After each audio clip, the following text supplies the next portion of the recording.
Hi, Hunter. How you doing? Hey, so this is just to confirm the 2.7 seconds on a bull named Fu Manchu, Tim McGraw, correct? That's me. All right, That's man. me. Live That's Like You me. Were Dying is a timeless Long Island summer staple. Last week, I don't know if you've ever been to Fire Island, Ocean Beach. It's all, 20-year-olds like me. And that song, dude, that spans generations. So I want to know, you've built a Right on. career that spans generations of fans. What's it like now seeing parents who grew up with your music bringing their own children to your shows? That is the funniest thing. We talk about that all the time, my band and I, when we go out and we see, you see a lot of people that have been coming to your shows for years and years and years. And but now we have people who were in their, 30s that were coming to our show when we first came out that are bringing their grandkids to our show now. And seeing little kids out there with people who who have been your fans for a long time, and the little kids out there holding signs saying this is my first concert, and they're singing along to every word that you're singing. And there's nothing better than that to know that your music is being passed down through generations of fans. That's awesome. Now, for readers in Wantagh specifically, that's where I cover, and across Long Island, who are thinking about coming to Jones Beach on July 24th, what would you like them to know about the Pawn Shop Guitar Tour and what makes it special? Well, it's the first tour we've done in a while because I've gone through some surgery, so I've had some rehab, but we're ready to go now. And the thing about this tour, I think, well, the hardest thing about putting any tour together is after 35 years of doing this, you have so many songs that there's no way that you're going to get everybody's favorite song in. Inevitably, somebody's going to walk away and not hear the song that they wanted to hear. But what we try to do is, and you're playing new songs and all that stuff, and you only have a limited amount of time. But what we try to do is put together a show that takes you on a movie sort of, and creates its own experience. So if you don't hear your favorite song, at least you enjoyed the show and you heard some of the other hits. And this time we're starting the tour off differently than the show off differently than we ever have. I don't want to give too much away, but it's the first time we've sort of kicked the show off the way we're going to do it this year. So we're pretty excited about it and think that the fans will get a kick out of it because it's something different than we've ever done. Awesome. So, what is it about playing a venue right on the water that makes a summer show feel different? Is there anything unique about Okay. preparing for an outdoor waterfront show like Jones Beach compared to an arena or stadium? I don't know if there's anything unique about comparing to it. I like playing outside myself because typically it's better on your voice when you're outside than some heat. But Jones Beach has always been special. Every time we've played it, we've had a great time. It just feels like the crowd's right on top of you when you're playing there. And the first time that I ever went, it was after Faith and I had gotten married and recently married, and she was really into Celine Dion, and I was so locked into my world and making my music that I really Celine Dion wasn't even on my radar at the time. And so she begged me to go to Jones Beach with her to see Celine Dion. And I went with her and left with my jaw on the floor. Became a huge Celine Dion fan after seeing her live because I'd never heard somebody that could sing so well. I mean, just be such an instrument that she had. So that was my first experience at Jones Beach. I had a great time. And then since then, we've played it a couple of times. And it's always been a special place to play. It's a special atmosphere. It's a special crowd. Like I said, it feels like they're right on top of you. And it's always fun because most of my girls usually show up at that show because they're all in the city. So I get to see them at the No, show having a good time with their friends. that's awesome. So, Pawn Shop Guitar is very personal and reflective. What inspired you to write this song at this stage of your life and career? Well, I've always been a writer. Even from the first day I moved to town, I was writing songs. But I'm an artist that thinks that the song always has to win, and not necessarily that I wrote it. Because 9 times out of 10, I'll write 5 or 6 songs for an album, and I'll start listening to other songwriters will start sending me songs, and inevitably their songs beat mine out. So I end up not cutting mine and using theirs. But this album in particular, Pawn Shop is really a true story. It's just there's some artistic, but it's pretty true to how I got to Nashville. I mean, there's some artistic license in it, but when I was my freshman year of college, I wanted a guitar, and I didn't have any money, and all I had was my high school ring. So I went to a pawn shop, and the guy gave me $25 for my high school ring. He happened to have a guitar that was $25, So I took that guitar and woodshedded for a while and learned about 50 songs and started playing at a catfish house for tips. And then I was hooked from then on. I knew that's what I wanted to do. I don't have that guitar anymore, but I have the next guitar that I got after that, and that's the guitar that we're using in all the artwork and stuff. And that's the one that I just beat the hell out of all through college and all through my early days in Nashville, and I still play it around the house all the time. That's awesome. And you described the past year as a time of reflection and rest. I know you said you just got a rehab. What did stepping back teach you about yourself as a fan and an artist? I'm sorry, as an artist. Well, it taught me that I missed it. That's for sure. That I miss, that energy, and I miss that reaction, interaction with the crowd. I've done shows during the time that I've been recovering, but it's, you know, it's not the same when you're not 100%.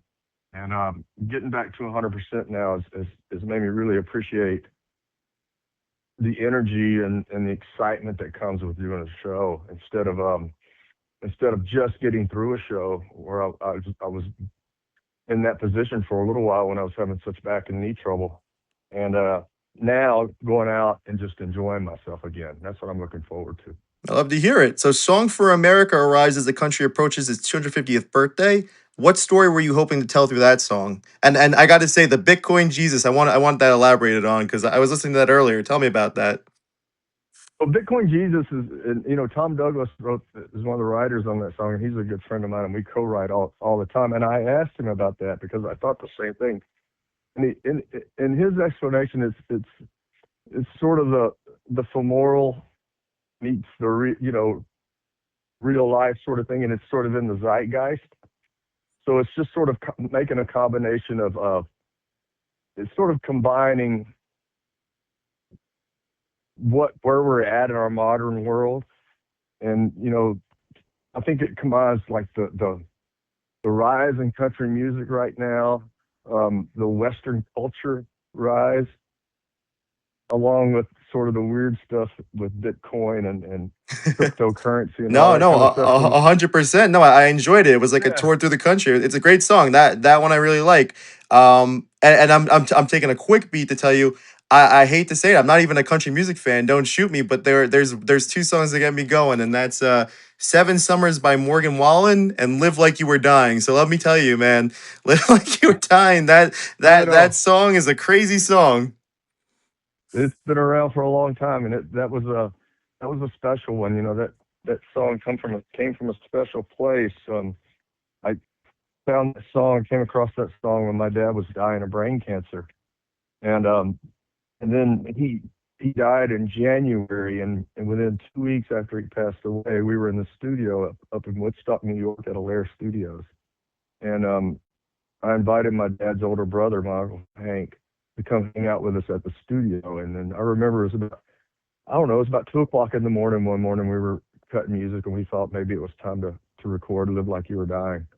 And my uncle was there, and there were fireplaces burning on either end. I had a glass booth in the center of the studio where I could sort of direct everybody.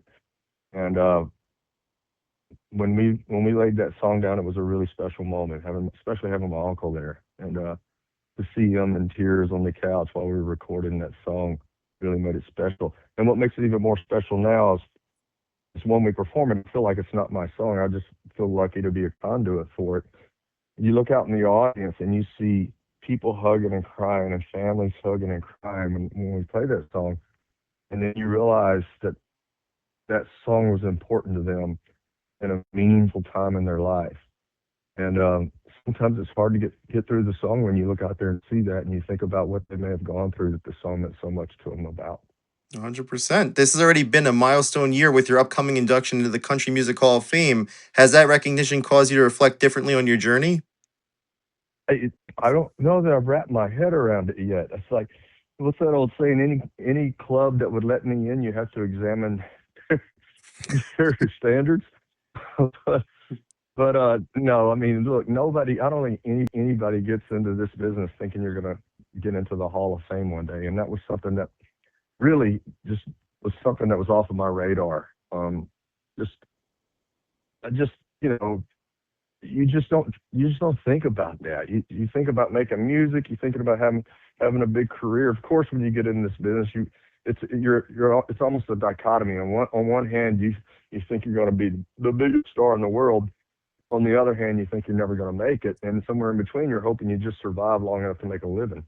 And looking back now over my career, I feel more fortunate than ever. And the Hall of Fame thing, to me, I have to be more accepting of it now. And I've come to realize the reason I need to be more accepting of it and acknowledge it is because it's not an individual effort. Nobody gets to the Hall of Fame by themselves. It's a team of people that are around you, and a team of people that are always pushing you, and a team of people that are always doing things for you and helping you and progressing you and helping you learn. And I've had the same team of people around me most of my career. So for me, it's it's a group honor. It's everybody on my team that gets into the Hall of Fame, not just me. Rolling off of that, you just said about looking back to the beginning of your career. Is there something the younger Tim McGraw would be surprised to learn about where you are today? Um, I, well, I would probably be surprised that I'm married to Faith. That's one thing for sure, because she's way over out of my league. Um, I think looking back at, from where I started and looking now, I, I probably would have never thought that I would have been so lucky to have the songs that I've had and the people around me that I've had around me throughout my career and the people that believed in me. Um, when you're first starting out, you're on your own. Really, you're knocking on doors. You're trying your best just to get your foot in the door somewhere for somebody to hear you, somebody to hear your music. And when that finally happens, and you find a group of people who believe in you, and a group of people who really push for you and pull for you, and go out and make things happen for you, and then it gets to a point to where you don't want to let them down because you know how hard they're working. So for me, it's always been about just hard work, great songs, and having great people around you. After decades in the spotlight, what still excites you about getting on stage night after night? Is it the team that you work for? Is it for yourself? Is it for the what drives you? I'm curious. I don't know how anybody goes 30 years performing these shows. Like, what is that drive for you? It's just the audience, and it's looking for that special night. They don't happen every night. Um, some nights aren't as good as others in your mind.